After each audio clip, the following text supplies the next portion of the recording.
Yashil o'rmonda ko'plab hayvonlar yashardi. Ularning ichida chaqmoq ismli tez yuradigan quyon va Donish ismli sekin yuradigan toshbaqa ham bor edi. Bir kuni hayvonlar o'rmon markazida o'yin tashkil qilishdi. Quyon kulib dedi: "Kim mendan tez yugura oladi?" Hayvonlar jim bo'lib qoldi. Hech kim javob bermadi. Shunda toshbaqa oldinga chiqdi. "Men sen bilan poyga qilaman." Hamma hayvonlar hayron bo'lishdi. Quyon kulib yubordi. "Senmi? Sen juda sekin yurasan-ku?" Toshbaqa xotirjam dedi. "Muhimi tezlik emas, muhimi to'xtamaslik." Poyga boshlandi. Quyon juda tez yugurib ketdi. U ancha oldinga chiqib oldi. Orqasiga qarab dedi: "Toshbaqa hali juda uzoqda. Biroz dam olay." U daraxt tagiga yotib uxlab qoldi.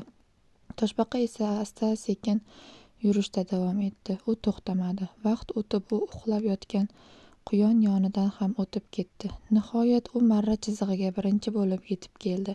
Hayvonlar qarsak chalishdi. Quyon uyg'onib yugurib keldi, lekin kech bo'lgandi.